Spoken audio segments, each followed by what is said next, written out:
For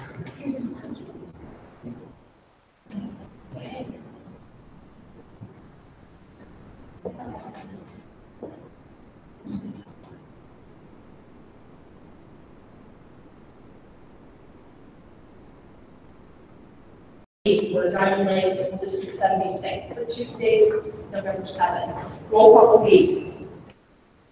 Bordeaux? Here. Hale? Here. Feldman? Here. Kessler? Here. Mandela? Here. Walker? Gaffney? Here. Please rise for the pledge of allegiance. I pledge allegiance to the flag of the United States of America and to the republic for which it stands, one nation, under God, indivisible, with liberty and justice for all. At this time, we open the floor for any comments. Do we have any public comments on our items tonight? Having no comments, I yield the floor to Superintendent for presentations.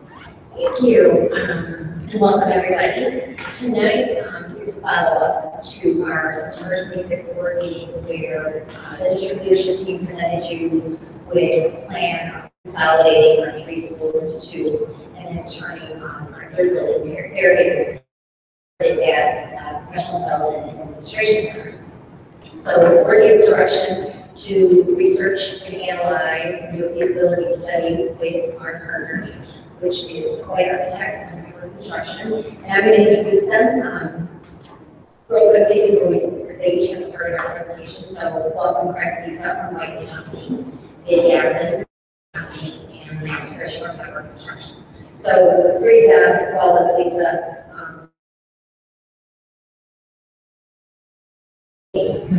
she's not able to be with us tonight, but the 4 of them, along with our district leadership team, has met several times each week for the past 6 weeks to put this presentation together to analyze all of our current situations, what's working, what could be better, how to move more efficient, and maximize the referendum dollars as we present it. So I'm going to go through that with you, and then, like I said, each one has a part, and then if you have questions.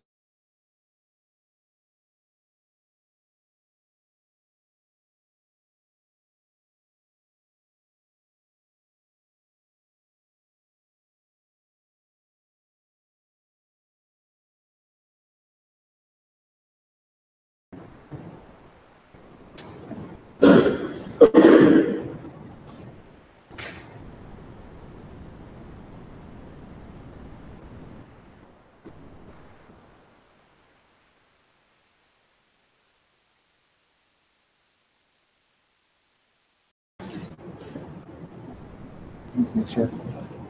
Is it off?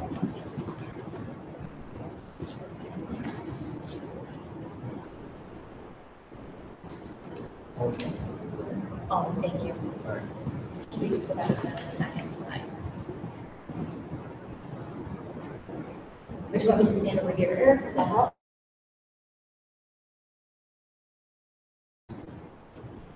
The purpose and the big to turn our 3 schools into 2.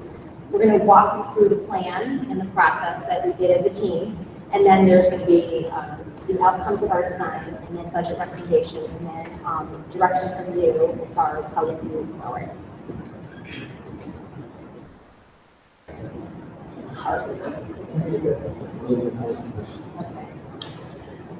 So really the purpose of the entire last 6 weeks is looking at how we can align our referendum dollars with our district goals and priorities, which is academic excellence,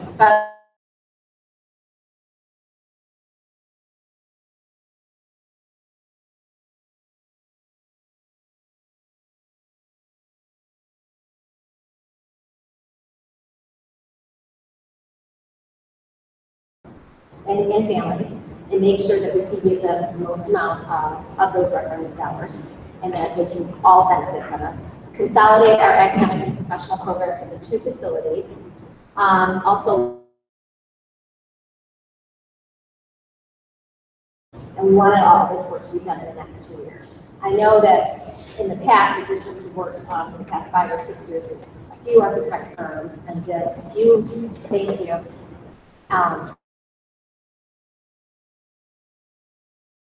But I feel like now we're at a point where we've got some good partners in place with our architects and our construction team. We've got a leadership team in place that are aligned to our goals and priorities, and we have the board's direction and support to move forward. So what did we go through for the past 6 weeks, as well as the summer, as we were talking about this? We met weekly, sometimes bi-weekly, and on the phone with conference calls with our district leadership team, met with each one of our principals, and consulted with them as far as what their needs were. Then we looked at all of our current spaces, each of the schools, all the classrooms, how much space is actually needed for our grade levels, how can we organize them to the best way, and then also what needs our curriculum program needs. So K2 is a group that we want to keep together as far as grade level alignment, 3-5, and then middle school is 6-8. So we looked at how do we keep our program, our curriculums, our grade level aligned so it maximizes student growth as well as articulation and professional development with our staff. And then we evaluated all of our options with our facilities as far as infrastructure, mechanical, electrical, plumbing, where should we put those dollars, and then what are the improvement options and the timeline and the time frame, and the budget for how we put those together. So I'm going to ask Mr. Sika from White Company to please come up and walk through the plans that we have for Diamond Lake and for Whetstone. And again, this is collective, so if you need me to participate or any of the principals, and you can ask questions at any time. By all means. You want me to click? No, I can click. Okay. That's a weird thing. By all means, if as I'm talking, you have something that you have a question about, something that you're dying to know, perhaps that I haven't addressed, or you need more details, please speak up. There's a lot of information, a lot of things that we've gone through over the last several weeks, actually several months, I guess, as a group, to get to the point where we're at right now. And part of it was kind of looking at all of the reports and surveys that you've had an opportunity of procuring over the last several years, and taking that information, kind of aligning it, marrying it up with all the conversations and priorities as they are evolving here in the district. And it's an ongoing process, but we feel like we're at a really good point right now where we can come to you to solicit your input and advice, as well as kind of share with you kind of all the work that the team has done today. So as we start off at Diamond Lake, one of our charges was to take a look at what it means to consolidate certain grade levels at certain buildings, and in particular in respect to Diamond Lake. We looked at a couple different scenarios, whether it's a K2 option or K3 option. We also asked it to consider and think about what it means to put pre-K in here. So as we did that, we had a chance to, Mr. Preble, go through all the different nuances, all the different spaces, the resource functions, the administration functions, and all the other district programs above and beyond just the curriculum things for the kids, to see how they would fit into the building. If you look at a K through 12 building, knowing that you're a five-round school, a 5-round grade level district, you need about 15 classrooms, right? So if you take a look at what we have in the plan over here, we've gone ahead and numbered all of the different classrooms that we project that are needed or that are available. You see that we wind up with 20, which means we have 5 potentially extra classrooms or classrooms that could be called for if the district elected to put pre-K into this facility. You have the room, which is kind of nice. In a K2 scenario. If it's a K3 scenario, then you've kind of maxed out. You're going to need to look for a different home, another home, whether it's at Fairhaven or some other avenue that you are exploring as a district. So that's really good. You have no idea how often we cannot, or how many times we cannot say that. You have some square footage in the district where you can kind of give you some flexibility, I guess, in the future. And can I comment, Craig, real quick on the early childhood situation? So we're currently in conversation with District 75, who owns Lincoln School, and then coordinates the cooperative, where 75, District 79, District 73 have their early childhood preschool. So there is a potential availability to have 3, possibly 4 classrooms available to students next year. If we pick not next year, but time the following year, which is fall of 2019, to house our early childhood or pre-K program, and that's what we decided to do.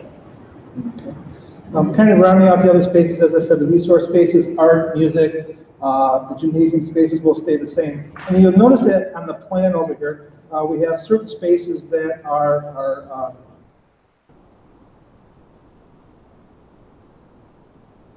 kind of high, kind of a priority up front in all the conversations that we have. Whether it's minor, maybe it's just adding a floor or doing something a little bit more extensive, like we're thinking about and calling for in the main gym, where we want to take a look at a new floor, consider what we could do with all the piping, some windows, all of those things. A little bit more extensive than just another one of the spaces, actually another couple of the spaces that we're thinking about and looking at very seriously for renovation and upgrades would be the conference room, kind of transform that, mirror that, align that with the librarian's office and the storage area that's directly to the east, and create a more robust makerspace / STEM space for the kids. And then lastly, because of the number of faculty and staff, your break room for that group is really undersized for the number of people that it serves. So being the beneficiary of having a little bit more square footage in this facility, where you could relocate and use some of that square footage for storage, we're able to break out the wall that separates the faculty lounge from the adjoining storage.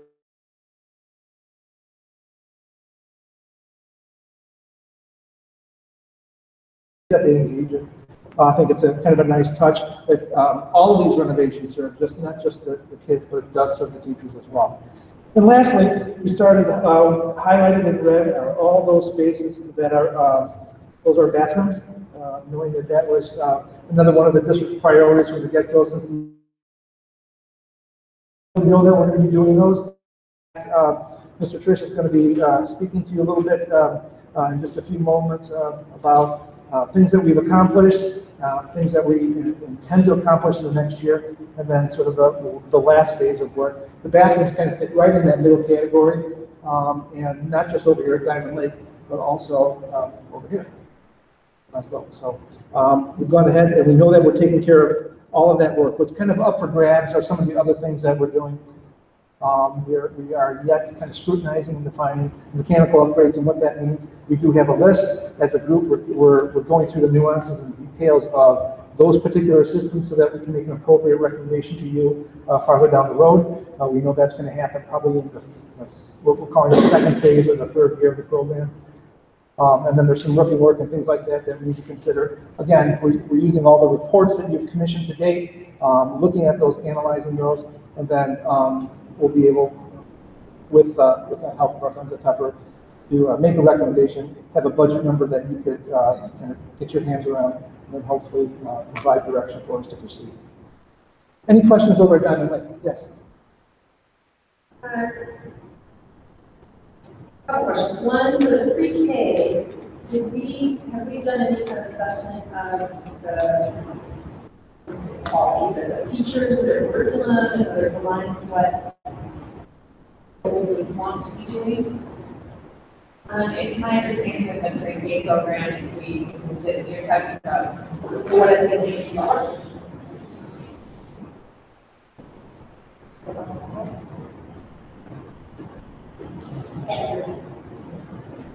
I believe the question is in regards to when you went to Lincoln School. Right, if we were to use Lincoln School for pre-K, Yeah. would it be our people or? It would still be our District 76 people with our District 76 curriculum. So it's really Share in space, just like CDL is in our building right now. And we're cooperative and we talk and we share playground and that kind of thing. But they do their curriculum and their program into ours, so it's still be our program. the facility in terms of, does it meet whatever expectations the corporate would have for a longer term, like a permanent arrangement? We're in the process of getting that information. So, have you made any assumptions about the exterior here in terms of areas in order to to make that a K-2? Yep, right now we have our civil engineers that are part of our team. They have been out to visit the schools during the peak times of demand, you know, when beginning of the school day, the end of the school day, assess and understand how the traffic flows work, or I guess if one of the potentially nice outcomes of making this a K-2 building is which we believe potentially could translate into less buses on site. And hopefully, less modifications that are going to be needed to be made to the adjoining the surrounding site. So that is part of what we're looking at very closely. We still have some work to do from a detail standpoint on that, respecting the fact that the budget is limited. And when you start getting involved in site work, and please back me up, Lance, you start talking about pretty big dollars. You know, we feel that we keep it to a low roar, but we still want to have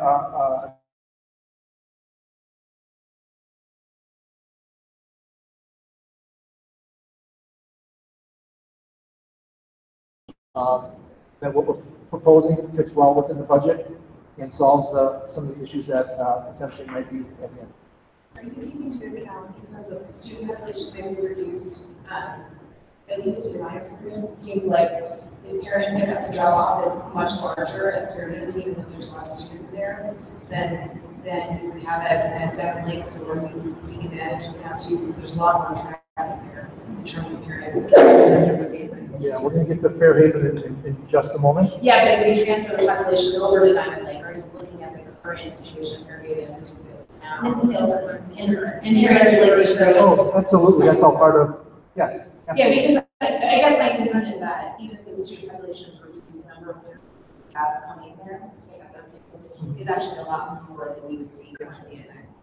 Yep, because of the younger kids. Absolutely. That all kind of gets put into the pot. So our engineer went out to all 3 schools, assess and look at the situation, and that's going to kind of go into the final thinking and proposals and recommendations of what we do with the site.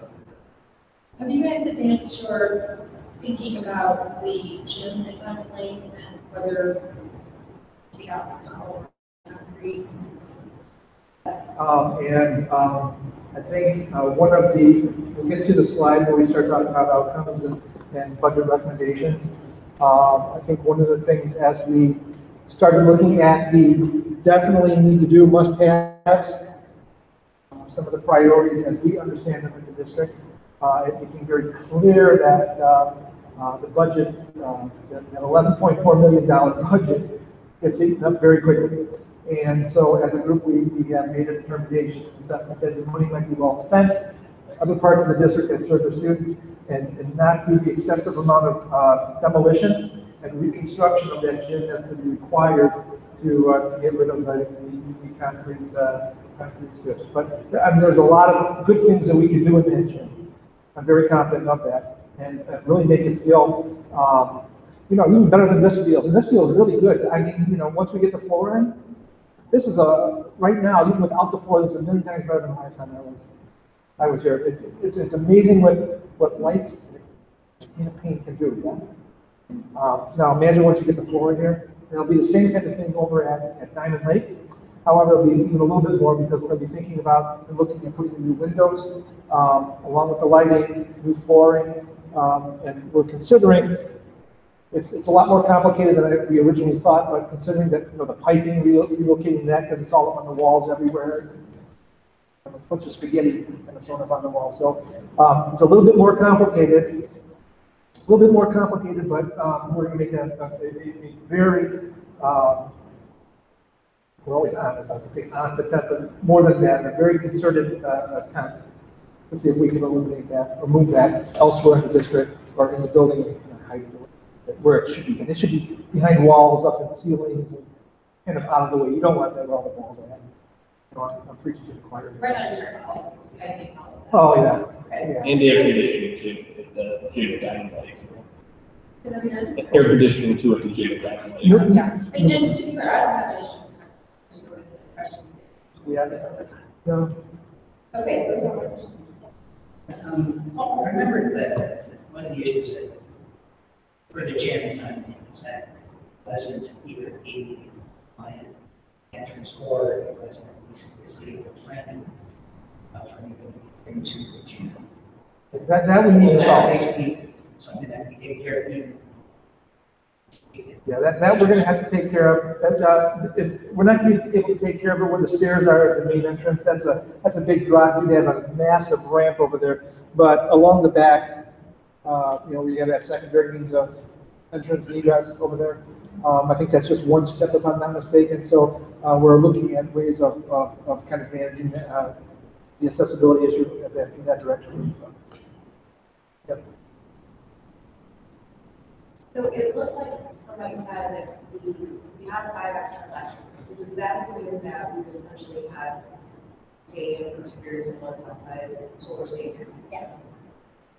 That's a good, yeah, there are certain aspects of our analysis that, right, and it was very, stressed us very, from the get-go, the importance of keeping the class size where they're at. I can imagine really a nice student-to-teacher ratio here, so. Certainly that would be. Any other questions? So just really quickly in summary, it's a good news story over at, from a feasibility standpoint, it's really a good news story over here.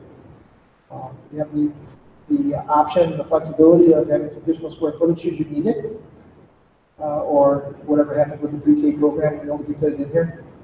We're still able to affect a great deal of change, some a little bit more dramatic than others, to the educational environments and good for the kids as well as the teachers.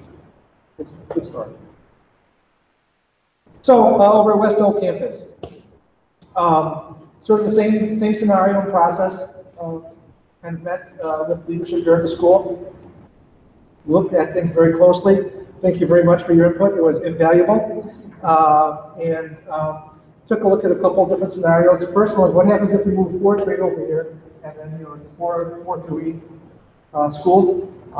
Then after that, our conversation just started evolving a little bit. So, well, we got some extra space here. What happens if it becomes a 3 through 8 school? What does that mean for the way the space is laid out? What does it mean for Diamond Lake? We kind of went down that road, but really, if you start thinking about it, if it does become a 3 through 5, 3 through 8 campus, keeping grades 3, 4, and 5, really concentrating in this third of the building, with a 6 through 8 surrounding the existing library, and then in this sort of this middle zone over here, we're calling that shared common space, group space, assembly space.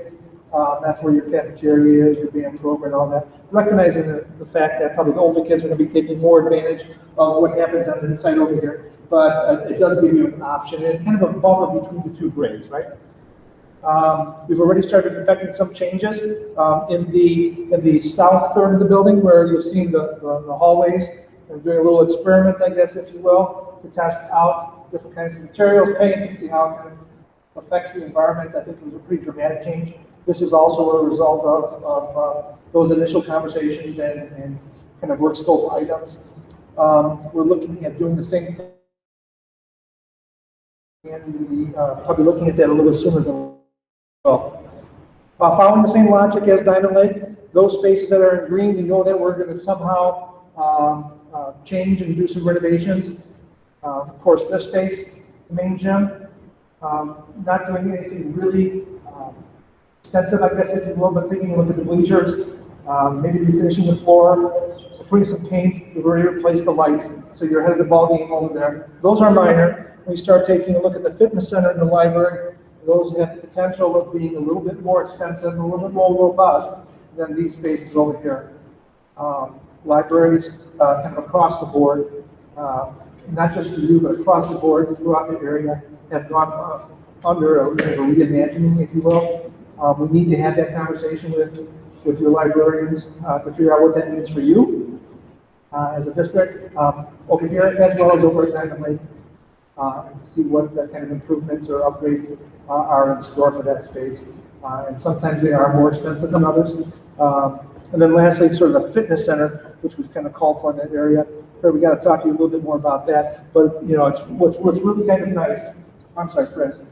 We've got to talk a little bit more about that, but what's really nice is we have this lobby right over here. There's an opportunity, great opportunity of putting some learning on display, creating a little bit more of a transparent and welcoming sort of lobby than it is right now, and really highlighting the money that you're putting into the schools for the community. I think that's really kind of what the focus would be in those areas. At the same time, of course, serving the kids, serving your staff, and even serving your families with some of the spaces that we're thinking about over here. So I think that's really kind of a nice feature. It would be, one of the things that we've gone back and forth on a number of times is what happens with the district office. We considered looking at not only what it means in putting it over in Fairhaven and creating a community center there, but also would it fit over at Diamond Lake, which was one of the exercises that we went through. It certainly fits comfortably, more than comfortably, over at Fairhaven, especially if you don't have any kids over there. But we can make that work. We generated a couple plans. Surprisingly, what that entails, though, as you do that, the amount of money that you have to put into it just to, put a few offices, redo the mechanical equipment, and get some more professional or appearance for the finishes and so forth. You're almost spending, you are actually spending over $1 million.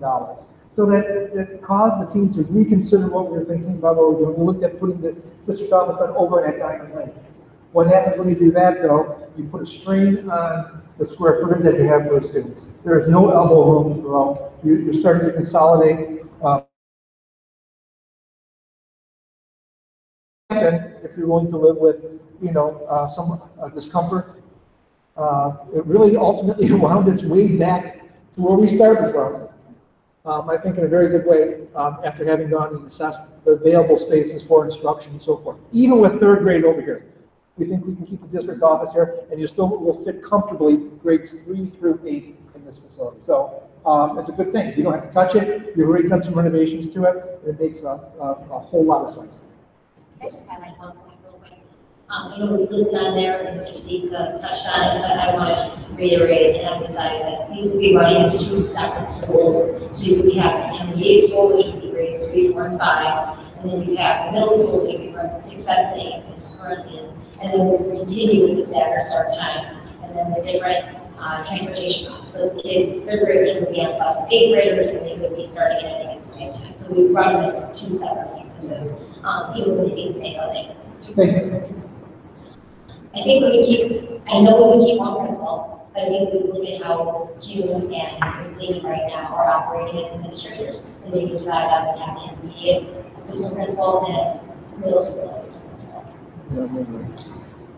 So would the use of the cafeteria be, because we're talking about 6th grade, so use of the cafeteria, do they have to start eating at 9 until 3 just to accommodate all? We're the term is a 12-month system, so they're going to the probably here, and we have plus a first and then we keep 6, 7, 8 grade. Do we have enough space? Like, at least one of the studies we had before basically said we didn't have enough space to actually prepare the amount of food for those kids at that same time, and then also to store it. Is that still the case? Is that not the case? Well, you do it now, right? And it might not be ideal. One of the conversations we had as a group, I'm sorry, I jumped right in there, but. Okay, one of the many conversations we had where we do with food service. We looked at it at Fairhaven, seeing if we can expand the kitchen over there. Lately, our conversation is, well, we actually considered some space, and let's go to it. Over here at Diamond Lake, looking at relocating and thinking about perhaps that being some type of food service arrangement and space that then food could be distributed to Diamond Lake from there. And certainly we are considering our options with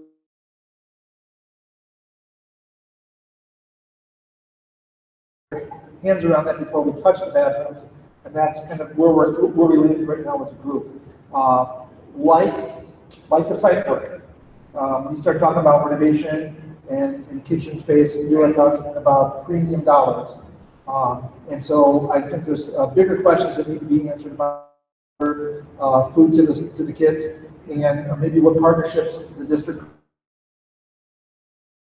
That. And I think that's something that the leadership team is looking at right now. You might want to elaborate. I don't want to spoil anything, but you might want to elaborate what you think about. I mean, you said it right. I think there are definitely exploring options, but you're going to see the budget, the outcomes in the end. And I think once we read this direction and rest is then we're going to have a full learning to say, okay, what has to get done, we get those things done.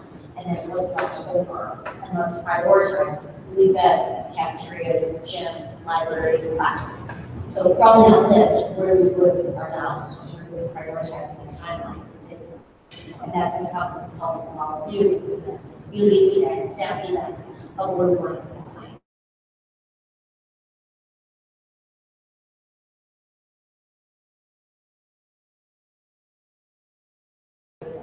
What do we need our kitchens as a little area environment? So we'll communicate that to Fred and the team.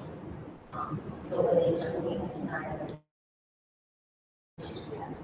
So are you saying that basically if we put no investment in the kitchen or cafeteria, we would or would not be able to accommodate those? We would be able to accommodate the students based on assuming we're sort of preferred meals. We had another oven brought over this year anyway to accommodate that, just increasing the speed of the meals and things like Would you be able that. to store all of that? We do have a really large freezer, but we actually more streamlined than it used to be. We don't have there's no point of us having that much stock. So the deliveries are more frequent. So yeah, we're confident that we could, with the equipment we have now, we'd be able to do it. And then in the worst case, we may have to hire a part-time food service clerk just to help out with the flow connections, getting that quicker. It's a relatively small cost though. And have our partners provided us with information about an unusual scenario that's why we don't get very many vendors bidding on our contract because the districts in the area don't do the way we do it. Do you have any data that supports that? We just don't have the equipment that's equipment or personnel right now. So there's only one food service company that does heating up, like trying to say it's nice we do, so heats up frozen meals, and no one else bids on that kind of stuff. Everyone else in the industry, in our surrounding districts like 120s West, they're preparing stuff from scratch. They serve as our food service vendor. They may have some small preparation, but we just don't have the cooking facility for that. So that's part of the discussion is what would a company like Quest need from us to be able to do what they do. So possibly have 120 as assistant cooking, we reheat it, but in such a way that would not involve that.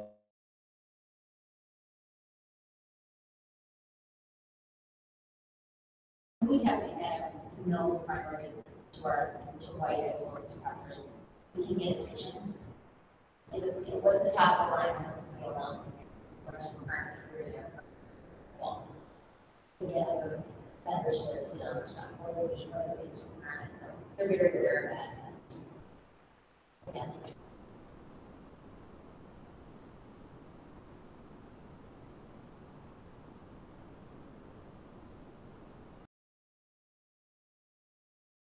Before you come in, our engineer did come out here, and we have a preliminary schematic plan in place that we need to review with you, Chris. It's a striping exercise. You have enough pavement, you have enough, relatively enough parking. It's just about separating the cars from the buses, identifying that separation through paint and some seal coating.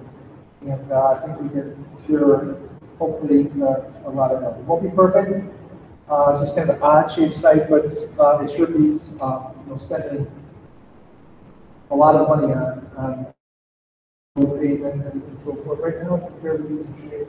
Just needs a little love, I guess, in terms of directing traffic. If I could say that. If you're going to add approximately 200 students to the current program that we have that, because we have all school events or all district events, there's never enough room. I'm sorry, I'm saying, I'm asking about parking. So if you're going to add 200 students to West Oak High, you're looking at all school events or all district events. These are really different. It's my experience of time. So, There's there's two different, Right, but like if you have conferences, you're not gonna, those are all the same. So potentially, you would have a situation where, you know, even though they're different schools, everyone may be. we plan video conferences, those are still staggered throughout like 8 hours. Right. We're doing concerts. Or an exit middle school, we can obviously plan for that. And I don't think that the parking on the side of the buildings, we could really start incorporating that in the square footage. Which side are you talking about? Right on the side here where the playground is, not during the day, but like when we have events, things like that, I think that's, but, we wouldn't really need shed this. School visit.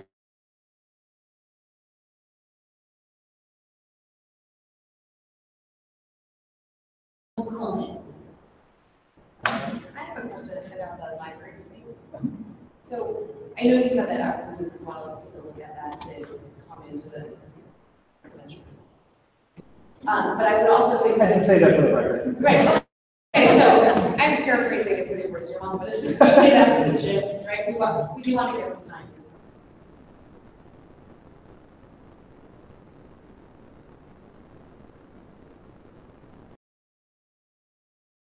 Do we have the budget or are we seeing to account that we're going to be addressing this wide range? We absolutely will take that into account. We have experience doing that. Probably most recently explained School District 62, where we recreated a library, reimagined a library for grades K through 8. That's cool. It's an airport meeting. There. No, I'm just asking. Oh, you have. I think you did that at reception. Pardon me? Did you do that in person? There's, actually, most recently, we did it at Harrison. And then, there's precedent. But to your point, it is tricky business, right? Because you have the littlest kids all the way through kids that are about my height, right? 8th grade. So, it really comes down to sort of the amenities, furniture that you put in there, and then how you organize the space and how flexible you make it. What we have experienced kind of going through that exercise, they become wildly successful spaces for the kids. I'm actually just chomping at the bit to get our, this design working. Not just that, but in Brandon Heights. A really nice opportunity to bring using some of the furniture that we purchased for Fairhaven. We can do some of that over there and start thinking about furniture a little bit and I think it's going to really affect the change for the kids and staff. Does that mean, consider that the prevalence of digital books and as we follow other devices, all the physical books that we have? I'm on my wife's library in 2015, and she is transforming her library to more of a sort of makerspace type of situation with a more project-based. There's still books, there's always a need for books. But the focus now is changing. It's more dynamic. It's not a warehouse or repository for storing books. It's really this really kind of energized, dynamic, kind of curriculum area. And we need help, though. This is not just our vision. We need help. We've done the people that we've talked to from your leadership, your librarians, and even from you guys. The more ideas, the better. It makes the space better. So we're very open and excited to be.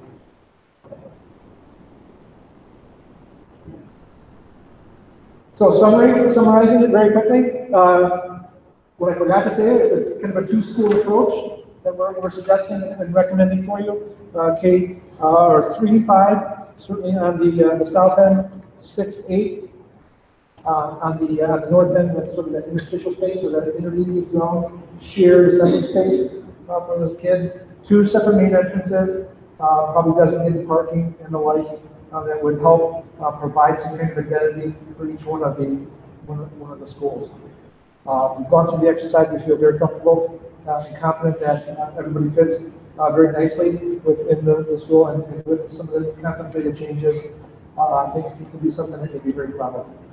So you're telling us be comfortable in your space to do this. Is that cozy comfortable or? No, some of the other plans that we had were cozy comfortable. I think we are very comfortable. We don't have as much extra space here as we do over at Diamond Lake, but that doesn't mean that we don't have square footage that we can't be thinking about differently over here. So students and staff will not feel. We don't believe so. And Mr. Williford, you might want to weigh in. I think it's like, okay. We have the square footage, we have the space.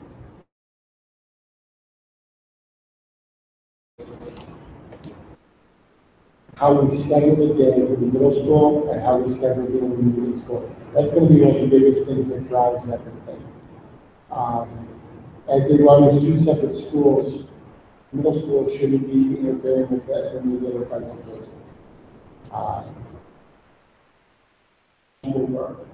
But what will require us to think spaces in what I'll say is the old part of the school before this addition was added, using time as a resource.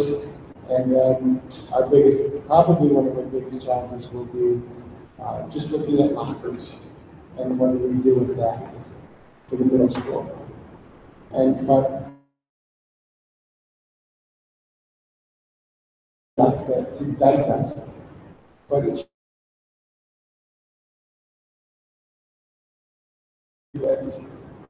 circumventing and so we look into things differently.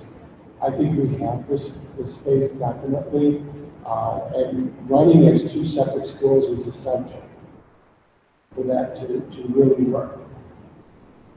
I think that makes sense, but can you put words as to why it's essential?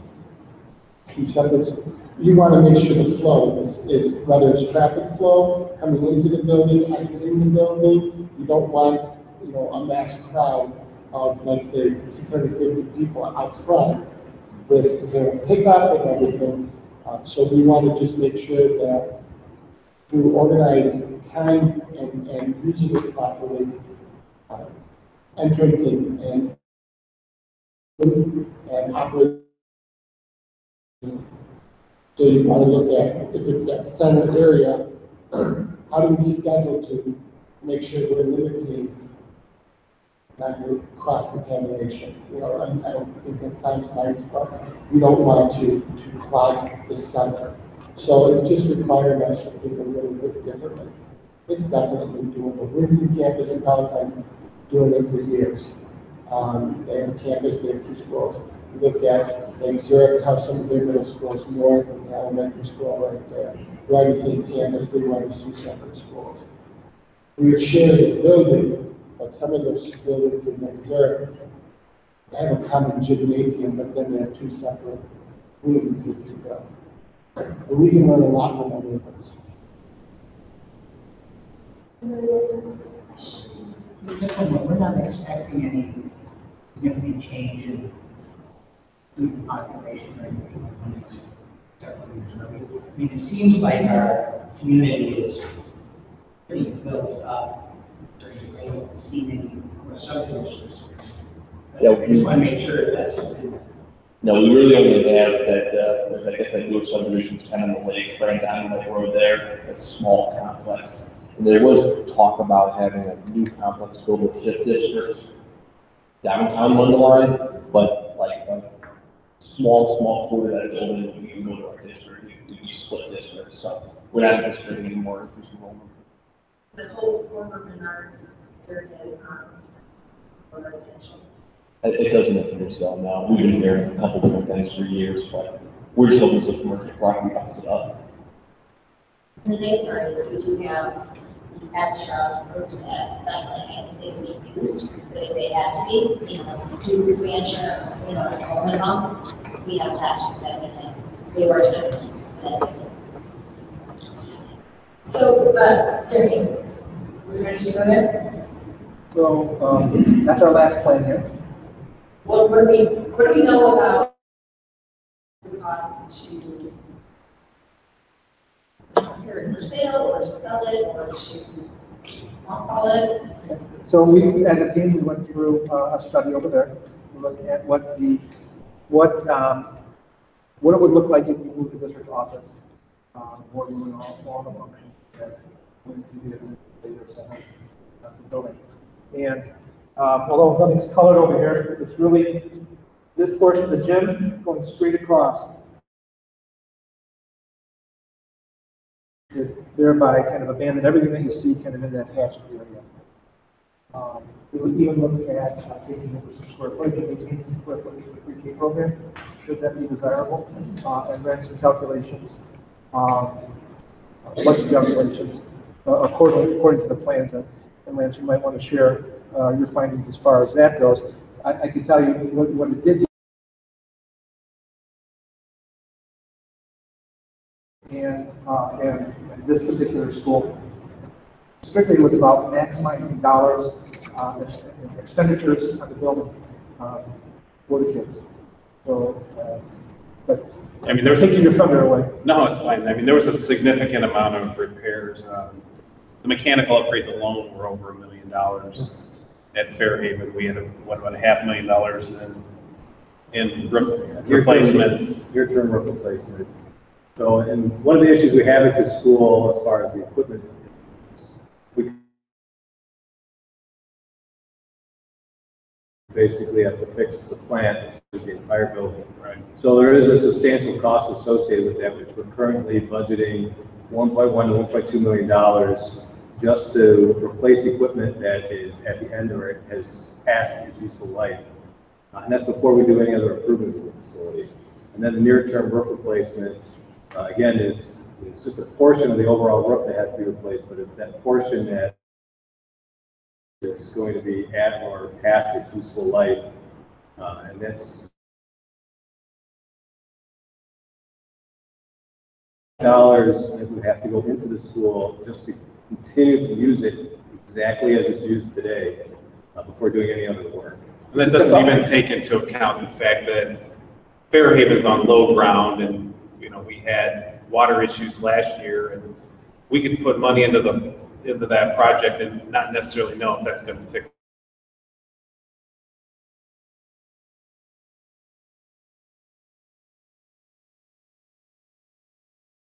it now. What's the square footage of Fairhaven?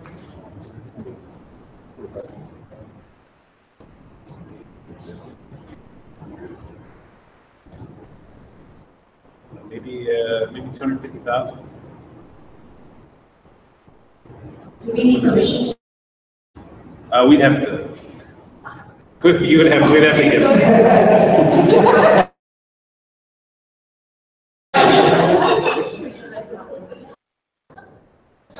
There's a procedure that we have to go through with the regional office investigation to make that happen.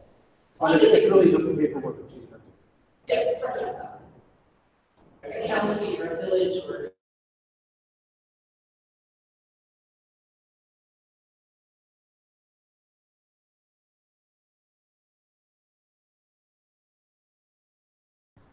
We may have to go through. What other options would there be? It's a straight tear down. Are there groups or individuals that are looking to purchase space like that? The dogs have to invest in tear down? Or? We've been contacted by 2 different organizations that are interested in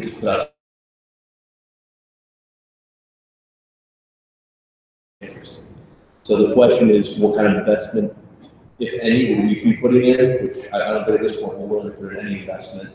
The onus will fall on them to do the improvement. So, but we were surprised by the level of interest and level of immediate interest to move it if they're able. I think the interesting now to actually leverage on leasing space, or is the interest in taking space?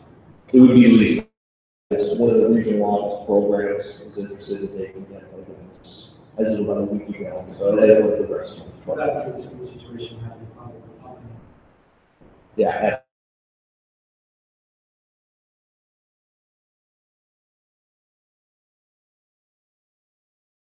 We'd still have to carry insurance for those. Yeah, the risk of damage and flood and all of that is still our. Yeah.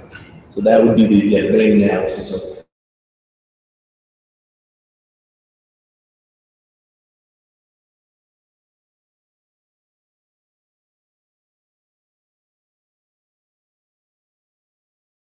We have to, run emergency lighting, things of that nature, if somebody's trapped in there. So just have to be careful. So the goal, I didn't make a pitch. Pitch for our direction. Yes. That is my pitch. Should we have a deal for, where are you looking to, at the value of it might be? You're just solving it.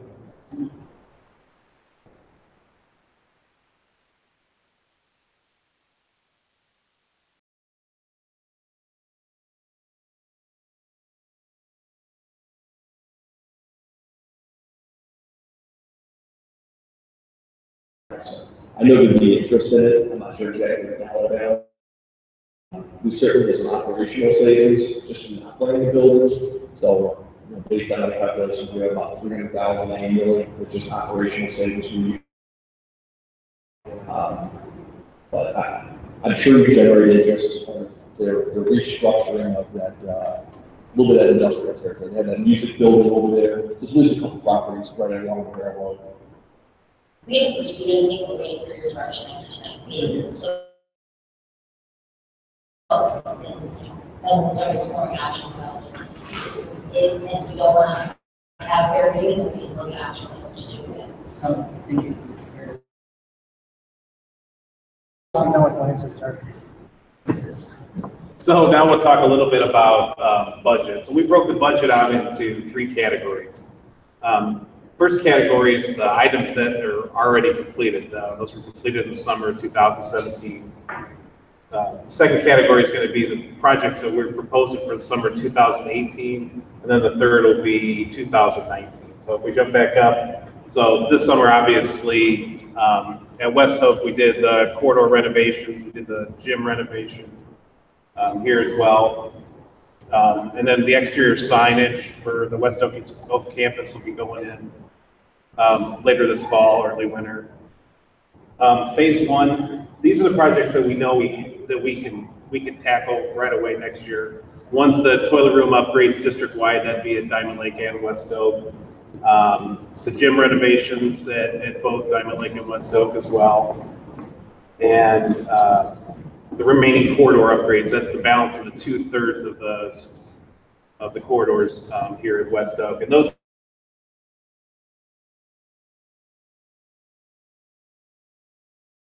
based on our initial concepts, as well as when we move into phase 2. The numbers may change to go up and down.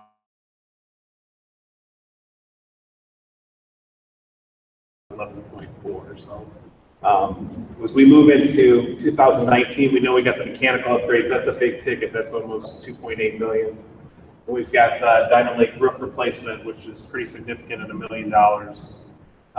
The site improvements at Diamond Lake, that's one of the things that we were talking about earlier. Right now, we kind of just carried an allowance until the final engineering comes in. So in order to accommodate the consolidation. And then the item 4 is tagged learning space improvements at $3.7 million. And that's going to be basically, the priority list of once we get the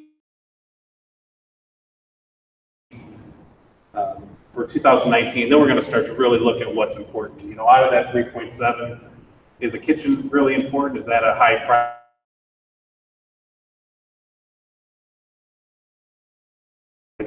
So this 3.7 is going to be based on what's the priority out of the remaining projects. But in order to really do that, we need to understand, is the consolidation moving forward? Is it not moving forward? Before we can kind of move on to the next steps. Yeah, Yeah, any kind of playground that you would need going to be included in this? Under phase one number, or phase one number, no, it's not in there, but in phase one, I think the West Oak upgrades, but that includes playground. So there's no playground here, and you're gonna add grades 3 and 4, you're gonna obviously need some kind of. Yeah. You have a playground, you need to go from. Right.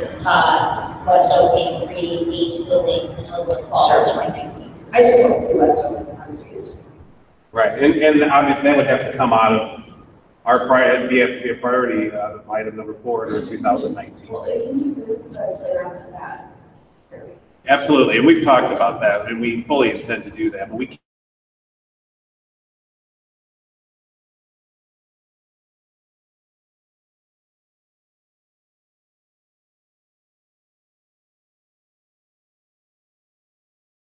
Numbers we talked about earlier, the 1.1 to 1.2 for the mechanical equipment replacement would actually have to come out of that $3.7 million remainder at the bottom of this list.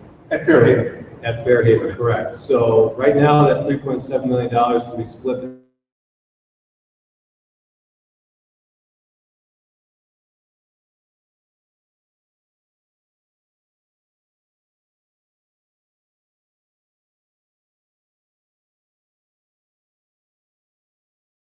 In half if all 3 schools stay open. Talking about playgrounds though, if we go back to the West Oak campus drawing, are you assuming that intermediate school would have one playground and middle school another, and we have space for that? Save space for the 3 to 5 intermediate school. And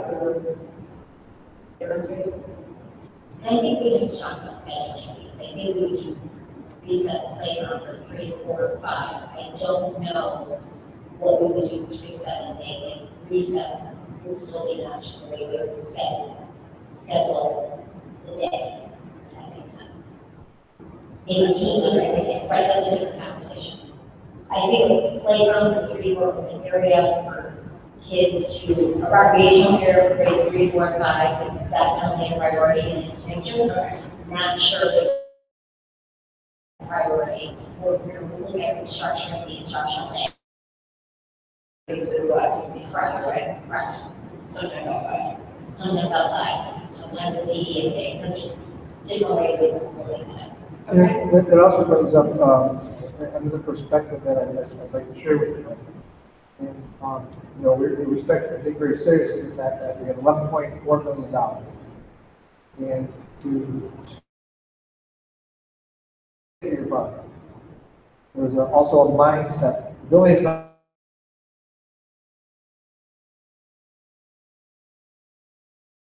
dual purpose spaces, and that extends to things that we do on the site.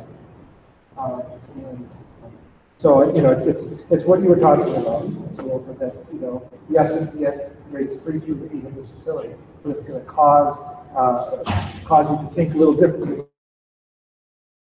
Experience that the kids have during the course of the day. And I think the way the conversation,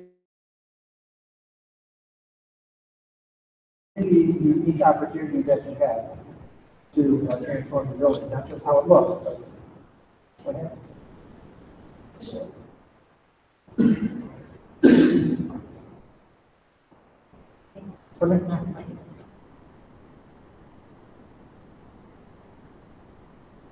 What we're looking for our next steps to move forward is your direction on how we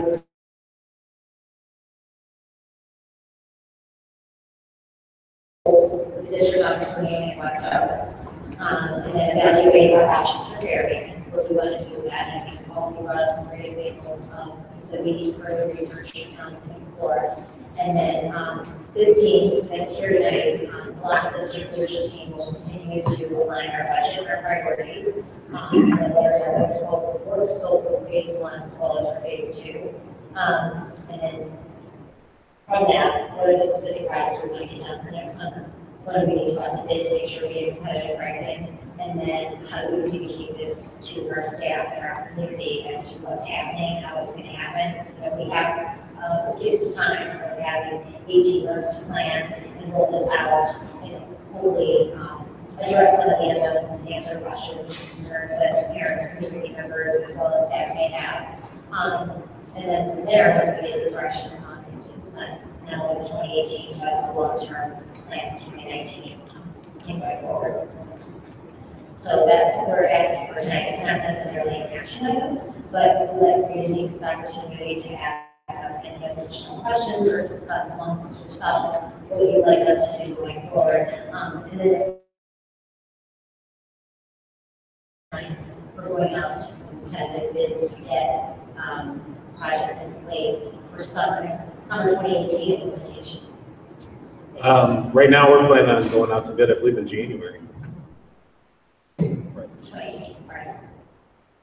So we would need, you know, direction can't be in tonight, we need to have something, maybe our next board meeting for a very late December, because then we need to turn around and say, we need, you know, we're doing toilet rooms, these are, you know, items that we need, that we're gonna need for our toilet rooms in 2018.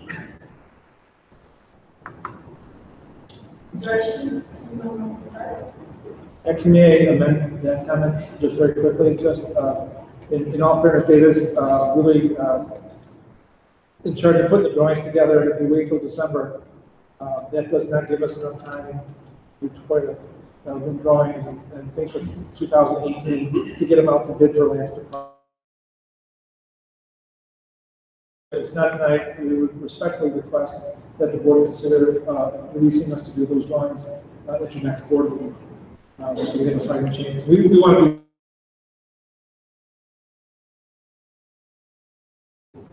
It'll do you disservice. Yeah. So right now, the way that we've structured this for the 2018 projects is we've tried to identify projects that are high priority projects that have a relatively clear defined scope. So right now, we're preparing those so that we can be ready to bid those out. So if there were a situation where you wanted to defer some of those projects, what would really happen is we would just pack those up and store those and wait for a year to bid them out. Right now, we sort of need to move forward on that to make sure that we're ready to bid those out at the right time next year. So just to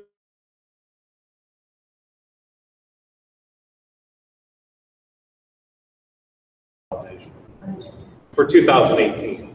And you'll see why 2018 is pretty small. It's only 2.8 versus 2019 is big. That's 8.2 million. So we kind of did that on purpose. So it gives you a lot of flexibility down here to work through what we want to do. But all these projects, the toilet room renovations, the gyms, and the corridors were all high priority projects that are going to move forward, or we were planning on moving forward regardless of consolidation. I heard what you're saying, but you still are hoping that we want to get some feedback, come to some conclusion by our next meeting. Okay. Anyone want to go first? Yeah, I'm very impressed. I really like your plan. In particular, I like the idea of consolidation so that we get a better chance of getting as much as we possibly can, a better chance of getting what we need at 2 schools versus spreading it out over 3 buildings. And I really like the fact that we can be ourselves prepared as well. Not that it's a bad school, but if we're going to consolidate to 2 schools, having that third school just for offices and meeting rooms would be more difficult for me.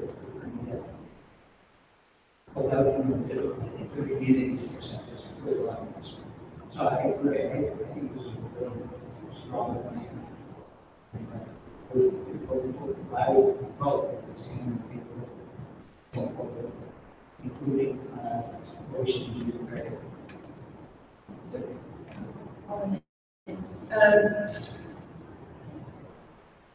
Eric said that we can say by not running here. So it costs somewhere in that ballpark to flatten it, to turn around on that, the payback in 1 year. I think it doesn't make sense to continue to maintain, and since you are able to make a good case that we are able to do what we need to do within 11 million dollars. That said, until this time, continue to be having over our pre-K, the Diamond Lakes site, the cost of the Diamond Lakes site improvements, and how much of our budget that might keep up. And if in fact our assumptions about Fairhaven are true, then it's really cost effective. So I would say I am definitely inclined and supportive of the two-school solution, and I've always felt like the 20-year plan for the schools should include getting to 2 schools that would spend more money on students and less money on even air conditioning.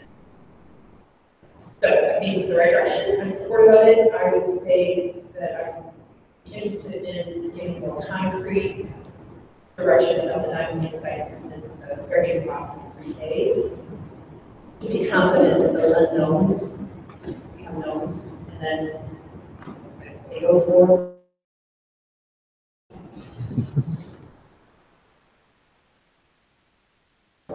And something you triggered, it is important to note, that of all the things that we talked about, this doesn't solve every single deficiency or challenge that you have around the building. And that we have outlined over here does not solve every challenge that you have in the building. So there is expenditure that's going to be required above and beyond just this project. It's not just, you're spending $11.4 million and everything is brand new. Just put that out. So, yeah, it's good. There is a plan in place, and we're going through that with the district, about what needs to happen in 5 years, 10 years and so forth, or what have you, so that Mr. Rogers could allocate budget, money for those improvements. But this takes a huge chunk. What we presented here takes a huge chunk away from the work that you're going to have to do in your buildings to really. I think it will be a commitment to our taxpayers that we're not going to go out to referendum every 5-6 years. So we need, as we're talking about these changes and thinking about the complementary expenses and maintenance, we need to make sure that we're within the total amount of money we have about assuming we're. Absolutely. And that's probably the first thing we talk about on that. It's hammered into our heads by the first. So. Yeah, I do like you guys maybe consolidating the students into some more. It makes more sense to allow more collaboration.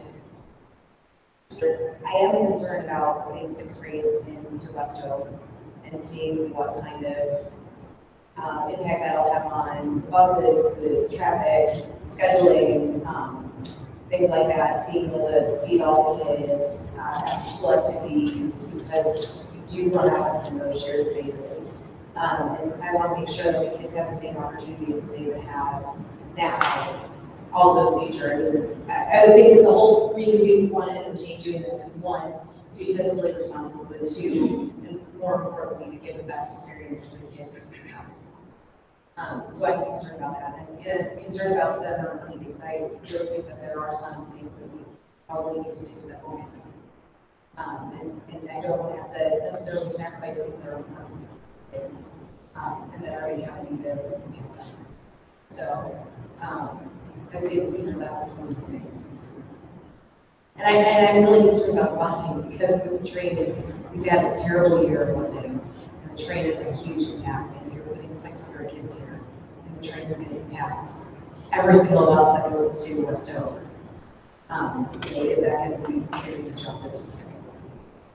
Joy, are you saying that our concerns outweigh whatever opportunities you see? No, I would say I would tentatively support. I would like to see more information, get a better sense of what it's going to look like.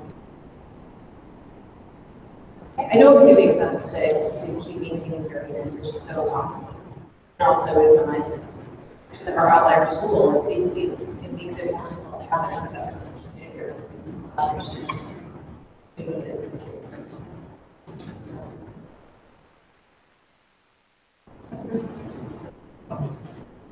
I'm very supportive of it. Also, I think it was very well laid out plan, as John was saying. Very supportive of the idea of consolidation. So it's nice to see this start together. You know, we don't.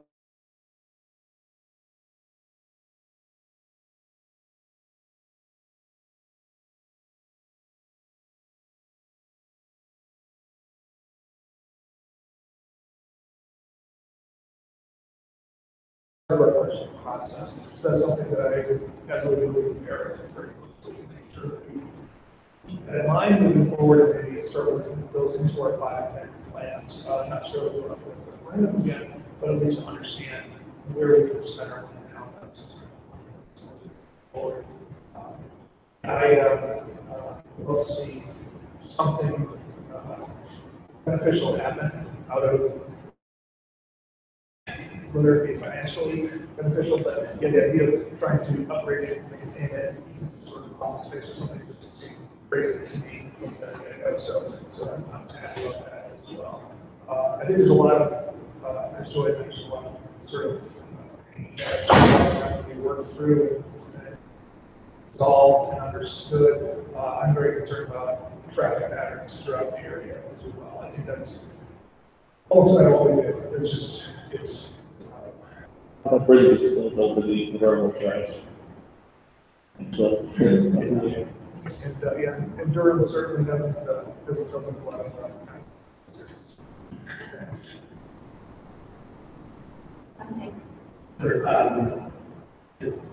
Really like Mr. comments here. I personally think it's a great plan because yes, listening to some great. Perhaps why we have shoveled, I think that's very helpful. I guess I'm going to challenge us as a board so I don't get in trouble. I'll tell you what you're going to do. I feel like we're giving mixed signals. So in my mind, I think what we need to do is come up with 2 things. Align whether or not you guys should be pressing forward and whether or not the things that we're talking about are open become things that you have to close. So are they now projects started become things you have to tell us how you're going to answer it? Or are we going to give you very direct feedback in terms of what you have to close for us to tell what's happening? I don't feel like we're doing that right now. I feel like we're all talking in circles that because of that thing. I think we're all tentatively aligned. So the challenge I have for us as a board is, are we saying we're in alignment, this is the direction we need to take? Therefore, we need to ask for a cadence to come back to close these issues. Or are we saying we're not quite there yet, therefore these 5 things will be closed by the next board meeting? So I'm going to challenge us to say which of those 2 things is it, so we can be very clear for the individuals who are putting quite a bit of time into it, change direction. I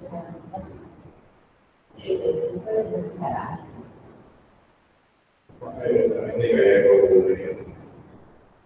everyone has already said. Biggest is about the space here. So we have how many students are now? 421. 421, you probably want to see some change. Yes. And how much room is there as students move around, and what's that going to look like with urban or students in the building? That whole logistical piece, not even the traffic patterns, it's hard to not walk on the road with traffic patterns in your building. As I look at this, the whole floor plan, and sort of central shared space, it seems like a real scheduling challenge. Really having your art for 6th grade levels, your music for 6th grade levels, all in that central space. I'm not sure what, and I know there's models out there, I'm just. If I can just comment, going back to that, Eric, is there anything that Go back to- just to address specifically? So if you look, Mr. Mandel, on the third and fifth grade side, you have the music and art room there just for third, fourth, and fifth grade. But then the current art room is right next to the main gym, like in that shared area. We're not touching the current art room or that band and choir area for 6th, 7th, and 8th grade. So they're not going to be sharing any of the elective areas. One duplicate for housing electives, correct? So what's the impact on staff? Is there anyone essentially maintaining relationship with staff, consulting staff? I think we're gonna have to look at that. You know, we're hoping ideally that we can maintain all of our programs, but space-wise, we'll have to look at where we're gonna house people. You know, right now, we have a resource teacher at every grade level, but, being a special ed partner, we go down, is that necessarily needed? You know, we're hoping that the intervention we have in place, we're gonna have more kids moving on in our intervention groups, so we need all those resource teachers. Library centers, we're gonna have 2, but we also have a librarian in 4 years. So we're gonna look at creatively staff and best allocate them to where we need, according to also the new instructional model. So we may have maybe similar staff numbers, but doing different things. So I guess the biggest question for me then comes back to logistics for 600 students in this building. And the question was asked quite a bit a while ago, how do we feed all those kids so that they're not eating at 9:30?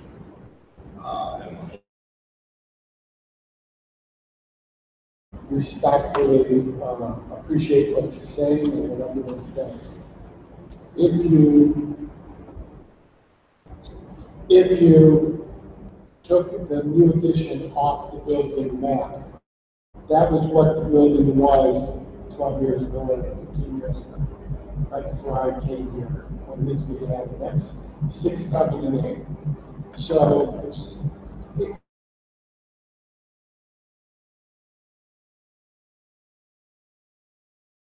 classrooms and the 5th grade, you look at 15 plus a resource room, a reading room, you're looking at that at 17, maybe 18 classrooms just in the new grade.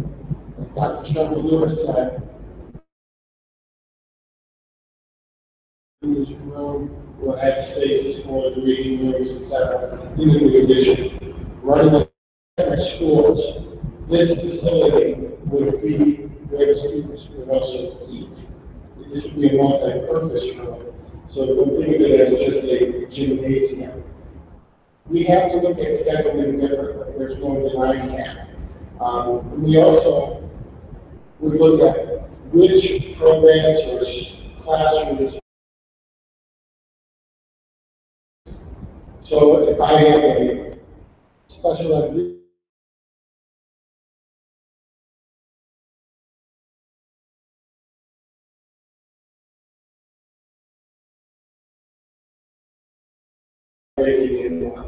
but it just, we have the space available to do this.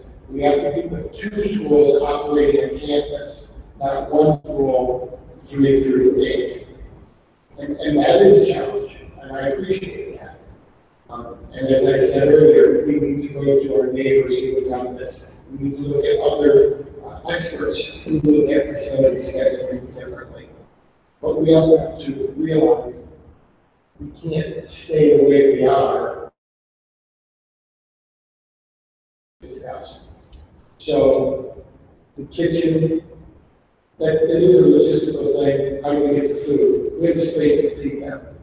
We can schedule physical education classes in here in the morning and after lunch, but we can also look at the same time, you split schedule. There's all different things to look at.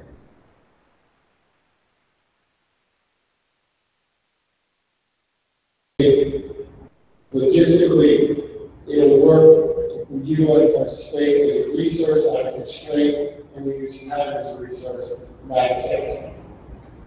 So I like the idea of consolidation in terms of the financial savings that we realize from not running that third building, as long as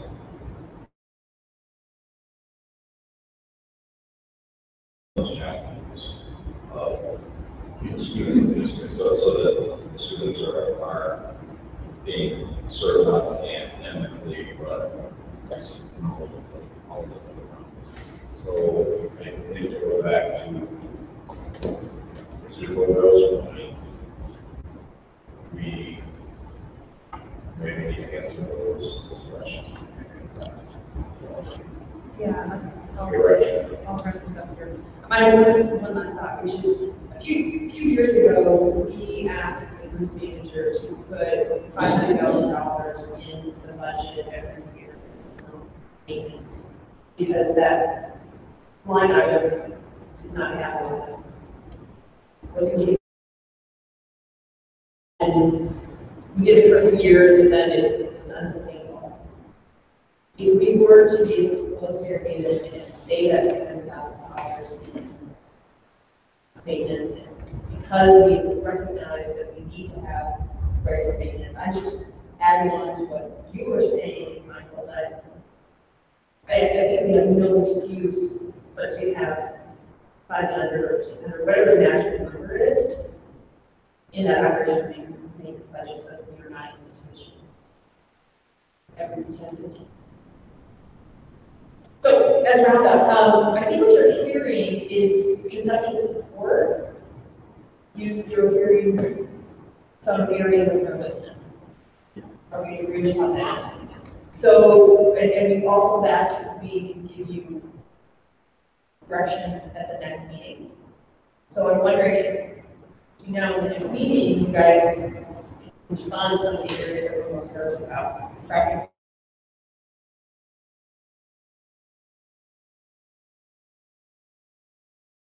for opportunities around even. I don't know if you can get to the Diamond Lake site improvement assumption, but that's kind of an unknown that makes us so nervous. What else do we miss in the?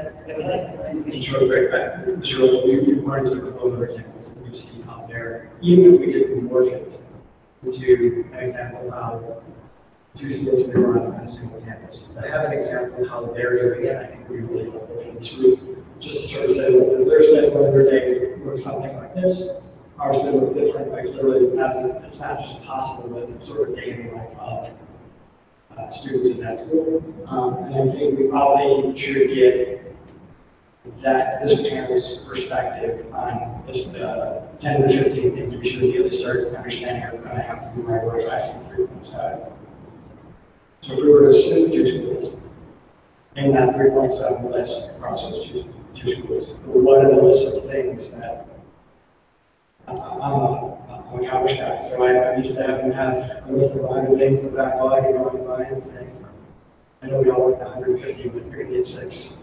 That could be helpful for us to go, okay, great, we can look at them. I don't know, they necessarily didn't have numbers against them, but just to go and say, let's be honest, right? We have 15 things on the list, let's assume we're gonna get 5, is that 5 to us? And that doesn't mean we're going to be 11.4, it just gives us a sense of what those decisions would be. So we talk about moving the playground or, library updates and everything else. What is that list like? And how would you guys want to work those, right? Some people are going to get done. What are your top 10? And then we won't get to all of them.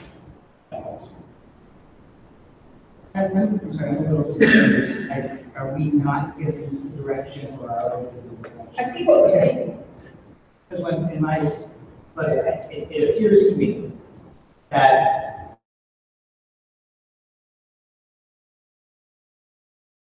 a lot of things that we're going to include. There's going to be a lot of things that everybody here is going to have to do to make that work. But it appears that all of those decisions and trade-offs are preferable to trying to stretch our money and keep 3 buildings going. And is it reasonable, to expect that all of the solutions in the next 2 weeks so that we can make a decision? I mean, I'm feeling that I mean, personally, I think we can go forward and say, let's go. There's going to be hundreds of things or dozens of things that we're going to have to address as we go along the way. But, or do people here think that we still need more information? So one question I would have for us as a board is 2 weeks from now, what piece of information would anybody come back with that would make us say, no, it's not a good idea, let's keep Fairhaven open? Like what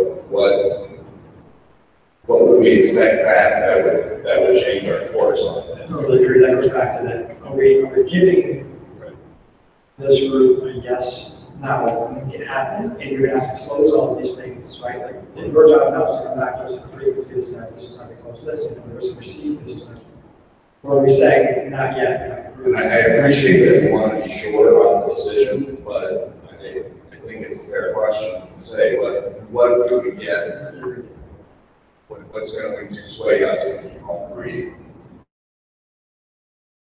The question, not necessarily directly related to that, is if the decision is made to consolidate in the time between now and the fall of 2019, what happens at Fairhaven in terms of investment in that property, and that money get into on what the future of Fairhaven is, whether that's sale, demolition, or lease space. How does that factor into any of those numbers that? That's really the biggest outstanding. What do you do with Fairhaven? Because even if there are some closing down costs, that'll produce that 3.7 million that we have. But again, it's offset by some operational stuff. So you're right. I don't think it's an answer we can give in the next 2 weeks. What is the overarching theme of Fairhaven? What are the buyers? What's the closing costs, things like that. But that's going to be the most important decision. But even for the next 2 years, next 1.5 years, what are the costs? Business said, right, it's just that 300,000 that you're already talking about, or are we investing in some of the infrastructure there and then using that for a year? Yeah, that's a fantastic point, because we do have a ton of aging boilers that we're keeping alive, for lack of a better term. I mean, we're bandaging them up to keep them alive until we make that. The plan would not be to have any sort of major capital investment in that building. We think we can still keep it alive with our mechanical partners and have a safe environment for students. But again, that'll be one of the biggest decisions if we do have to make any capital investment in that building. It's going to be discouraging. That'll take away from some other future opportunities. So try to get some. That is the case. But the plan not be doing anything. Okay, so back to, is this a decision or is this a urban decision, next week decision? If I can just add, I mean, I really appreciate everybody's perspective on this. I think we need, it sounds like everybody's in agreement to consolidate. You know, it's time to, where we are with the team. I don't think we can have every single concern.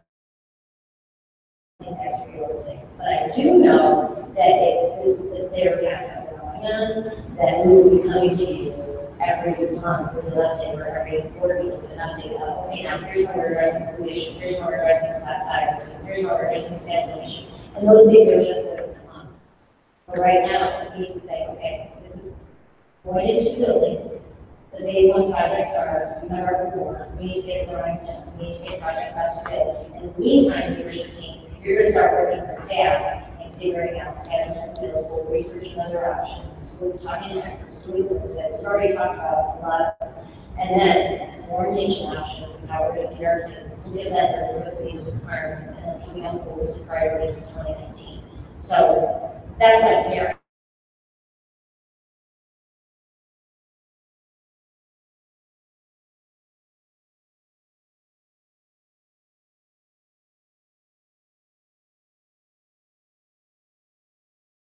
We can accomplish this, and we can do it, and we'll come to you with the answers in our actual way. So, understanding what you're asking for, back to Dave's questions, or anything you guys would come back with, but you would say, wait a minute, this is not the right one. direction, or I want to support it. The only piece that makes me nervous is if you come back and say, oh, it's really gonna cost us $3 million to Diamond Lake, site improvements and other things in order to bring things into that. If the picture of what it's gonna take to make Diamond Lake ready to do the change, right? Or question, if that's that big of a number, then that's kind of like, wow, we really want that much of our money to go to that particular thing. Yeah, I would I say, think it's- even in that circumstance, I was just thinking to myself, if it was exactly that, I'd still rather spend that money improving Diamond Lake and Westo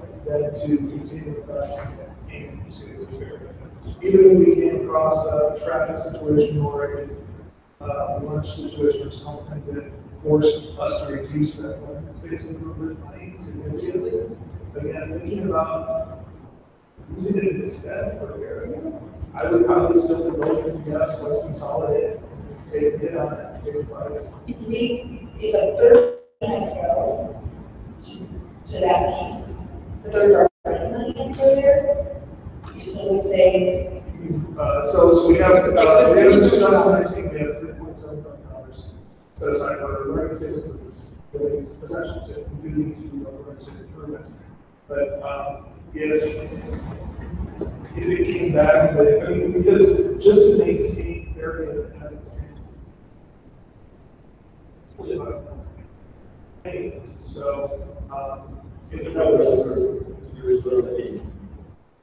yeah.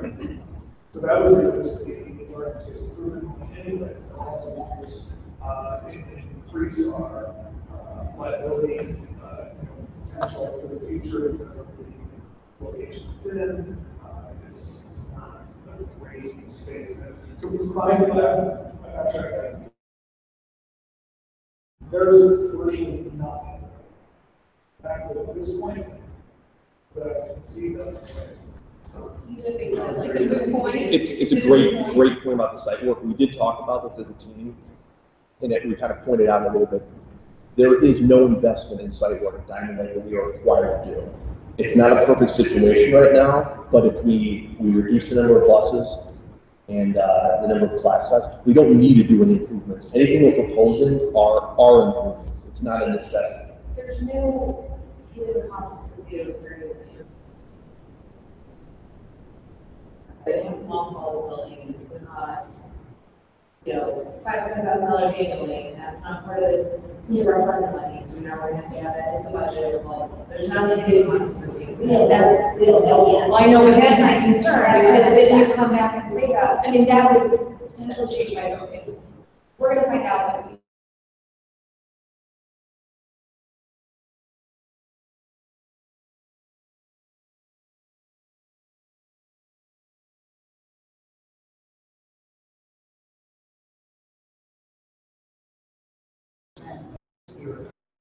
Fairhaven, the money wouldn't be going to.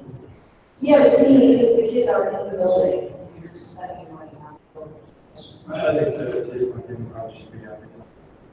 But So we're assuming we can do that, but we can knock it down and do what we can. Well, if we're not saying, okay, don't do this no matter what, we're saying, we're giving direction to the process, to explore the steps, and then we're gonna come back, or something like that, and we're gonna, come on, I assume you. You have to admit that we are here to give direction of the two buildings. And, we can't imagine, anything coming up in the next 2 weeks that would show us the huge unknown, unforeseen benefit of keeping Fairhaven. I think it's fair to say, but right now, we have support. And I think we've convinced ourselves that it's unlikely we're going to hear anything that would say that this is the wrong path. Those unknowns that are the big T items, sooner we can make those worries go.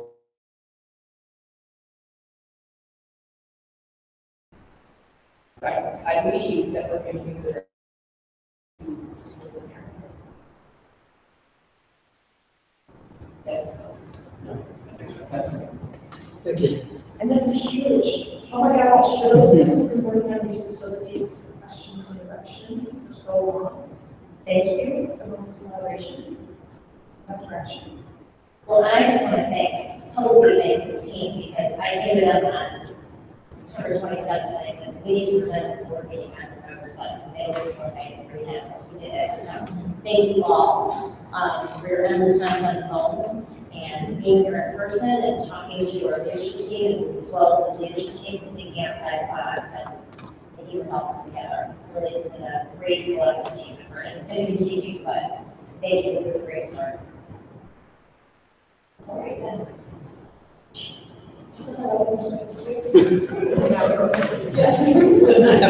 We still have a meeting tomorrow. All righty, thanks for coming, everyone. Thank you, John. This is agenda. Good night, everyone. Good night, thank you. Thank you very much. Thank you. Sorry it wasn't 15 minutes. Did you guys think it was going to be 15 minutes? Who said that? Correct. Always not. Have you ever seen a board have that? Never happened, but you gotta be optimistic. I'm not sure. Is that next one? Ready to go? That should be right for.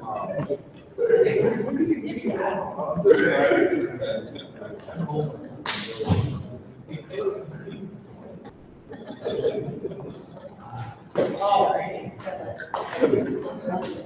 Okay. All right. For our business item, these are the next 2 items are action items. The first one is recommendation for the Chromebooks lease. Comments and questions on this item? Where do these get rolled? Where do these get rolled out? Which are? The computer. They'll be rolled out once we receive them. So for Diamond, because they're in cards, to be able to change them out relatively quick. In regards to West Hill, we will do our retention policy like we did usually at the end of the year, which will take all the devices, and when they come back, they'll be redeployed, just like we did every school year. So they'll turn them in at the beginning of winter break? Prior to winter break, all their current devices will be turned in like we do at the end of the school year, and then when they come back, they'll be super excited with their brand new device. I noticed the lease term is for 43 months. Is that an appropriate amount of time for Chromebooks? It seems kind of long. It's a little bit longer than we have, but the previous one, the concept, I'm switching over every year. So how we determine that is that we determine how we finish off mid-year and then that pretty much end the school year instead of ending the school year or stopping at least mid-year every year. Perfect scenario would be a 36-month lease. I'm not sure why we entered the lease mid-year, because the rollout over a 2-week winter break is a little challenging for his department. So now the 43-month will allow us to roll out over summer, and so we'll kind of reset after this lease. So we do have the Chromebook protection plan in place that'll allow us to last 36 months. So we'll have a 6-month period where we'll have we won't have this the Dell robust lease that we got. So we may be looking at a couple of more devices in-house, but it's the nature of we really need to last till summer. I have 2 different warranties. So one specifically is for ones that go home as opposed to ones that are in carts, and that offsets costs. Questions, comments? It was all done in the Texas Board of Education accepts and approves the recommendation to approve the lease of American Capital at a total cost of $306,139.76. May we have a motion to approve? So moved. Second. Caleb? Yes. Kastler, yes. Altman? Yes. Okay. Matt Miller, Yes. and yeah, Yes. and Walker. Next item is setting the tentative tax levy and setting the levy hearing date. I'll read the resolution. Whereas the taxing district must determine no less than 20 days prior to the official adoption of the aggregate levy of the district, the estimated amounts of taxes necessary. The Taxation Act requires a public hearing if the estimate of the aggregate tax levy exceeds 105% of the amount expended the previous year. Therefore, be it resolved, Diamond Lakes School District Board of Education approves the tentative levy as presented and will hold a public levy hearing on December 12, 2017. Comments?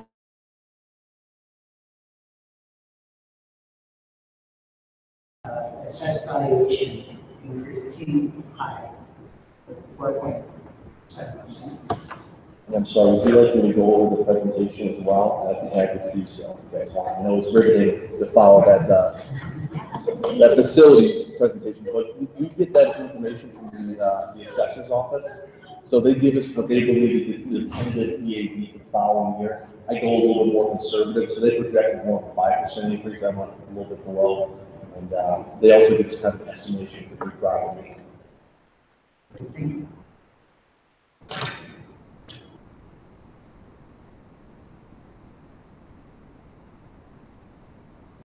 Presentation. I'll go over it very quickly. I don't want to put anybody. I guess the least. How about I just do that? That's a great idea. The main thing to point out is that we are asking you to approve the tentative levy tonight because we need 20 days until the levy hearing.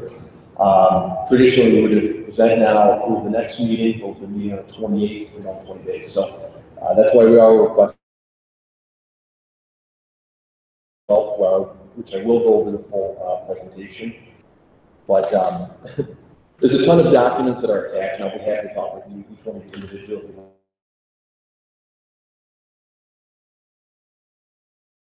That's lowers property tax, the tax rate, and that's good for all people in our district. CPI is staying at 2.1%. So we're covered under the property tax limitation law, where we can get CPI increase of the tax levy from the prior year. So CPI going up means we can bring in new additional revenue. But I'll be happy to go over any other questions you guys have individually. And then but the official presentation will take place next month. Are you looking online? Yep, it is online right now and it's available to the public, but I will post it on the business office page and we'd like to help present some use item. All that. We can send a newsletter tomorrow. Yeah, the presentation is in the board book. It's similar to the one that we had last year, but since you went on the board, it kind of has a summary of all the other additional documents. I mean, I think the presentation is good because it explains Yeah, the frequently asked questions page are the ones that I would really push our community members to. They're interested about why we do what we do. Yeah. But we kind of the same structure for everyone. These are really much higher than that. Maybe is that, so it's Yeah. Unfortunately, it's going down now. So our actual tax rate as of 2016 is 4.68, correct? Pardon me? I'm looking at the tax extension for 2017 page. Yes. The yellow ones, all right. So if we don't want to understand what the taxes are that our taxpayers pay, we look at this actual tax rate growth. Correct. I'm sorry, I had that document. So the tax extension second blue in the yellow bar there. Yeah. So the actual tax rate, I'm going to look at the block. There's a row called actual tax rate, 3.27 in 2010. Oh, correct. That was the actual tax rate. I don't have the document. I think it's the next page has what our projected tax rate would be for tax rates. Those are the historical actual tax rate. What number is that? Sorry.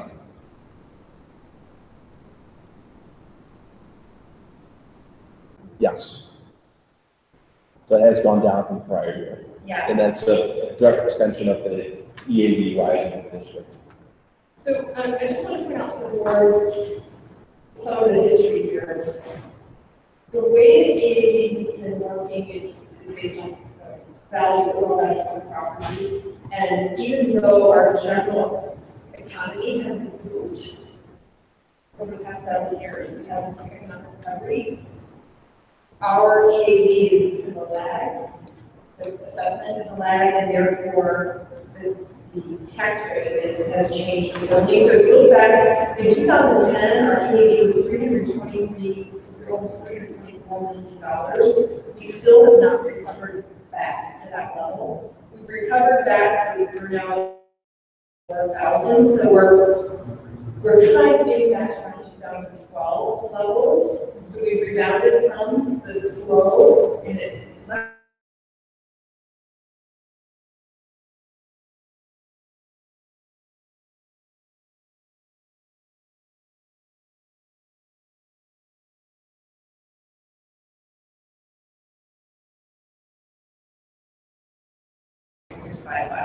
So those are trend lines in terms of what the taxpayers are seeing.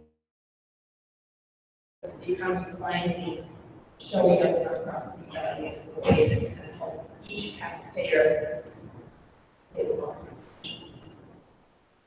And then in terms of the debt service, we set it so that it would at least maintain a conservative number. They might also see a decrease in that tax because the economy is working in our favor, correct? What you guys approved as far as the referendum is very conservative. It kept the EAV flat, which meant that the tax rate was flat. If the EAV goes up, the tax rate will go down in bond interest payment. So basically, we were very conservative. We'd like to keep it flat. So anything that goes up, the better it will be. So these trends are working in our interest in that it's unlikely we're going to have a bunch of taxpayers come and say, I just voted for a referendum. Like I said, the taxes will increase. Hopefully they will see decrease based on these numbers, and then we won't have this kind of lack of confidence vote from the taxpayers.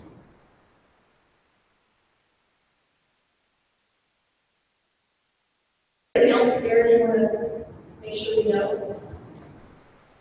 I think that's probably the summarization.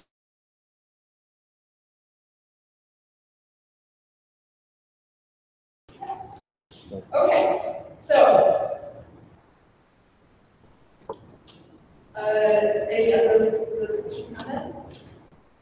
Maybe we have a motion to approve the tentative levy and the levy date, the hearing date.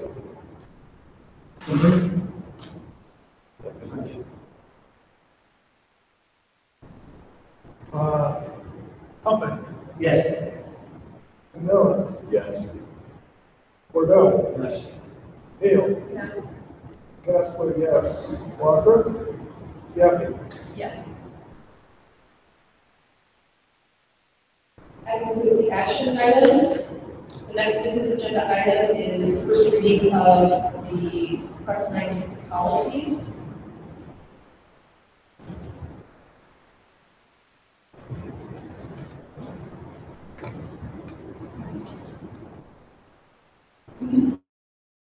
Reviewed and were revised by IASD and will be revised by the Press 96 policy committee and are being submitted as a first reading for action at our next meeting. Any comments or questions?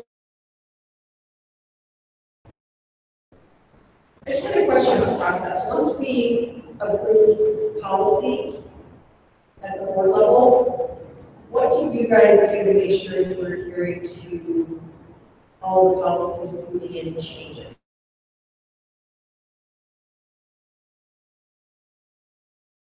So we have money, and obviously everybody gets access to the and honestly, it's not that we don't keep them under access to review with you during our board packet. And a lot of times they're as a resource for what we have, a situation that comes up, for example, that can situation with our area.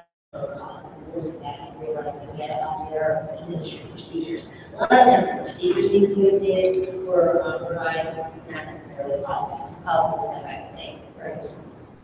So you update the procedures for maybe changes about reporting homelessness, homeless by students, identifying special education needs, all those. It flows from here that you guys can then pick this up and make changes. Correct. It's a normal process. You have any questions or comments on this item? Just to elaborate on our first requirements. And I believe it's also true that for some of these legal changes, our attorneys send out notification and guidance on that as well. So that takes us so many things to punch.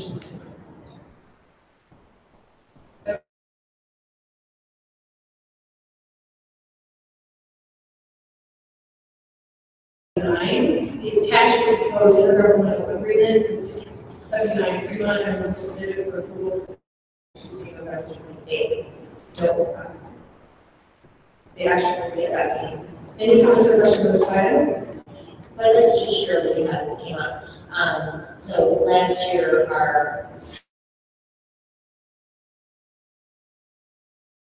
yes, we had 76, 79, 96, 102, and 103, which is pretty much the students and theater districts.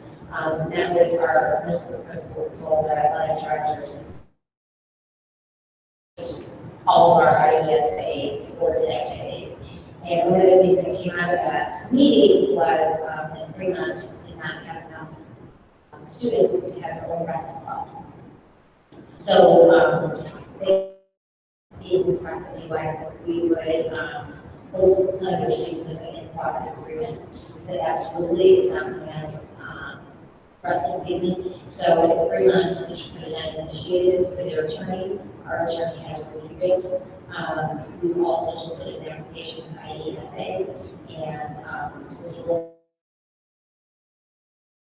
December 1st. So this agreement will just hold true, goes along with that application process, and then we'll just hold true for our two districts. Pretty much District 79 is responsible for everything that our students do. And we're just really such as even if we bring something companies here, they want to buy a trophy home housing in their district, they can't pay their costs. They are really responsible for transportation, insurance, student grades, and liability of their district students.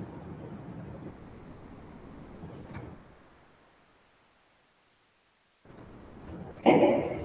Further comments, questions on that item? Next one, about finding the actual resolution says, I'm sure it is. This item is a continuing disclosure resolution. Yeah, I just wanted to talk a little bit about that. It's a requirement, I didn't include a memo, but it's a requirement of our recent bond issuance. That continues.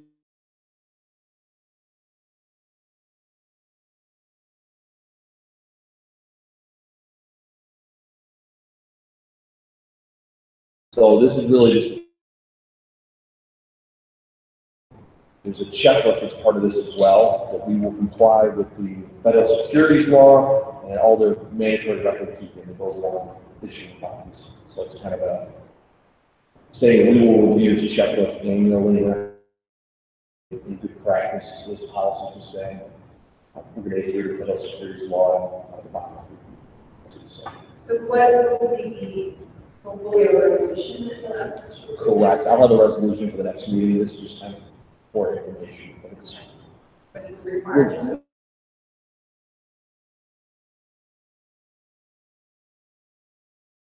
Any other comments or questions? Next up is board discussion. I have one.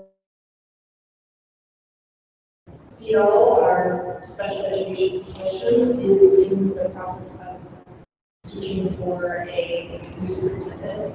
And so they are not going to have a meeting this quarter. They're going to have meetings in January to close out getting the board to approve whoever they select for the executive board as the next superintendent. So stay tuned on that. I just have a question too about the conference, anyone's planning on going to the conference? And at each one of your seats this evening are a few invites from some vendors that host receptions, as well as any information you'd like to just register and attend any sessions, just let Daisy know.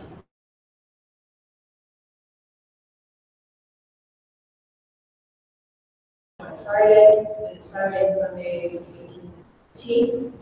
And we encourage voters to always get in our seats, so we don't all go every year, some things do. But especially new board members, I encourage you to go, and anyone is welcome to go and do your registration. And then you decide which of these additional events.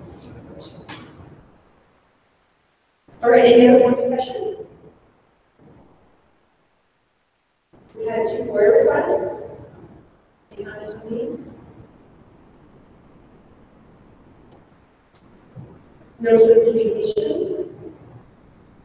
Just wanted to share with you the very nice email from Mr. Becker, and specifically that we're put together that from the class all the way forward on our goal area 5 of excellence in communication. So, very thoughtful response. So, this is not about Diamond as well as all the our district communications. It's been very informed. So, just wanted to share that with you. At this time, we open the floor for any public comments on non-agenda items. Having no comments, do you have others? So one piece we had, the District 79 and the 679, which my superintendent spent last week. And I know last year we had discussed and came up with a date in June to have our combined boards together.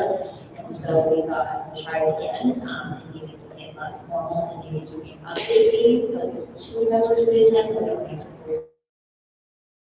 It'll be more of an informal meet and greet and how we are all working together as a consortium and working on otherwise also professional development and just operationally. So the date is June 21st, 2018. It's a Thursday evening. It's going to be at 6 to 7:30. Again, very informal. So if any of you are interested, we're just looking for 2 board members. 3, 2, 1, 10. You're welcome to do so. We'll just have to post it as a special board meeting from our end. But that's what we're encouraging 2, so that we can just keep it as an informal update meeting. It's not really. That's not really what ever they were concept. So we just all have to do every single one. That's the issue. All have to post it. Schools all just right because if any one district has more than 2 schools now, or is it just much FYI, or 100%? You know, they were interested in attending it all the time. The top 2 there.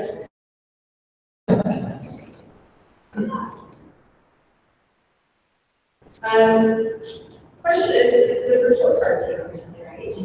Do you guys have an estimated time when you're going to step through report cards? Are we hoping? Gives you an assessment update and a program update in January. So we have a working for that. And presumably all of the things that we actually put in our plans to do are now informed by a school card. You might will adjust accordingly and decide, right? Absolutely. Okay. Did I say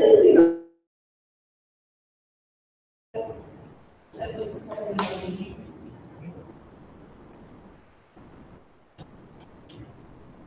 any others? Yeah, I just want to say, well done on the Day of the Dead celebration, and I thought it was fantastic. There was a huge amount of good community here, and I wish I had done this before, parents don't want, but the weekend did a fantastic job, the staff and administration did a fantastic job. It was nice to see so many different students, families, and so many different staff members. Thank you, and kudos to the announcement. It was the most well attended event I've ever seen.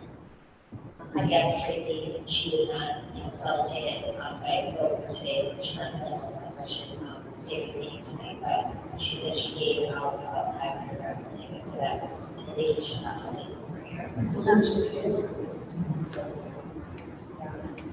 It's very lively. Yeah. Okay, food. Good catches. All right, any others?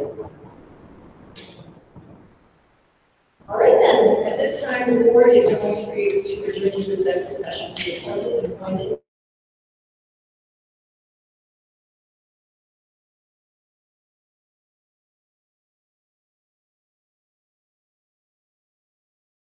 and related to security cases.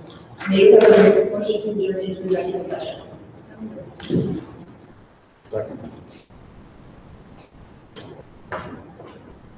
Haley? Yes. Mandel? Yes. Bordeaux? Yes. Hoffman? Yes. Kessler? Yes. Water? Yeah. Yes.